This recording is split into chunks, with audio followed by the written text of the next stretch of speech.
माढाने नवी मुंबई, मीरा भाईंदर आणि ठाण्यात बांधलेल्या 50,000हून अधिक परवडणाऱ्या घरांची ऑनलाईन लॉटरी काढणार आहे। 3 सप्टेंबर रोजी लॉटरी काढली जाईल।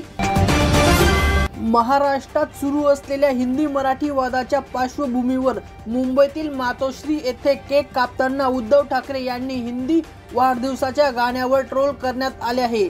वाढदिवसादरम्यान हिंदी गाण्यांच्या वापराला अनेक मराठी भाषिकांनी विरोध केला आहे।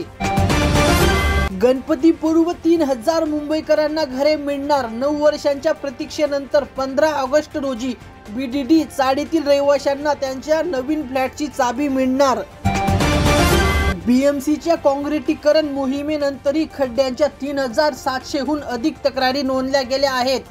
शहर खड्डेमुक्त करण्याचा बीएमसीचा प्रयत्न अपयशी ठरला आहे। खराब रस्ते आणि खड्ड्यांच्या तक्रारी वाढल्या आहेत। मोठ्या मूर्तीसाठी मंडप बनवताना रस्त्यावर खड्डे खोदण्याबद्दल बीएमसीने 15,000 रुपयांचा दंड जाहीर केला, ज्याला गणेश मंडळांनी अन्याय म्हटले आहे आणि तीव्र निषेध केला आहे। जावयाला अटक झाली तेव्हा शरद पवार गटाचे नेते एकनाथ खडसे संतापले आणि म्हणाले, मी कोणालाही सोडणार नाही। भाजपने माझ्या जावयाला जबरदस्तीने फसवले आहे। सत्य लवकरच सर्वांसमोर येईल।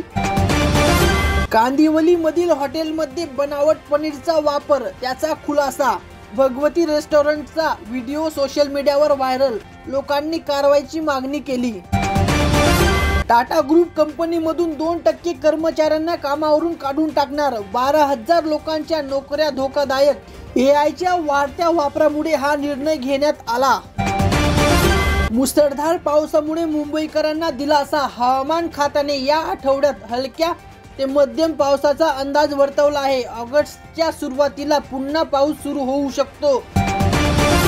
पुण्याहून बिझनेस विजावर आला आणि पुण्यात धर्मांतराचा व्यवसाय करत होता। पिंपरी चिंचवड पोलिसांनी सांगूर बाबाशी संबंध असल्याचा संशय असलेल्या शेफर जावीन जेकब ला अटक केली। आज सावनचा 3रा सोमवार। मुंबईतील सर्व शिव मंदिरांमध्ये भाविकांची गर्दी। वसईतील तुंगारेश्वर येथे हजारो भाविक पोहोचले। बंदीनंतर ही नवी मुंबईतील पांडवकडा धबधब्याला भेट द्यायला गेलेला एका तरुणाला बचाव पथकाने वाचवले। अनेक तासांच्या प्रयत्नानंतर एका 25 वर्षीय तरुणाला नदीतून वाचवण्यात आले। अंधेरी जोगेश्वरी विक्रोली लिंक रोडवर खड्ड्यांमुळे स्कूटर चालवणारा 59 वर्षाचा व्यक्ती डंपरच्या खाली आला, ज्यामुळे त्याचा जागीच मृत्यू झाला। या घटनेने स्थानिक नागरिकांमध्ये संताप व्यक्त झाला। मुंबई पोलिसांनी मुसळधार पाऊस आणि उंच लाटांमध्ये कप परेडमधील गीतानगर जवळ आत्मदहन करण्याचा प्रयत्न करणाऱ्या एका व्यक्तीला वाचवले। उंच लाटांमध्ये बचाव कार्याचा व्हिडिओ पोलिसांनी शेअर केला। पुण्यातील चालत्या बाईकवर अश्लील व्हिडिओ। पेट्रोल टाकीवर बसलेली मुलगी आणि नकळत बाईक चालवणारा तरुण जोड्याचा धोकादायक स्टंट पाहून लोक संतापले। प्रकरण पोलिसांपर्यंत पोहोचले। ठाण्यातील एका व्यक्तीने न्यूझीलंड आणि अझरबैजान मध्ये नोकरीची आमिष दाखवून बनावट व्हिसाच्या आमिषाने 7 जणांकडून 35 लाख रुपयांना गंडा घातला। फसवणुकीच्या प्रकरणात आरोपी मोहम्मद शफीक आणि मोहम्मद हनीफ खानला अटक। माझ्या गाण्यात राजकारण्यांच्या भाषणाचे शब्द आहेत। विनोदी कलाकार कुणाल कामराने विशेषाधिकारच्या उल्लंघनाचे सूचनाचे दिले उत्तर। आमदार प्रवीण दरेकर यांनी कुणाल कामराला यांच्या विरोधात प्रस्ताव दाखल केला आहे।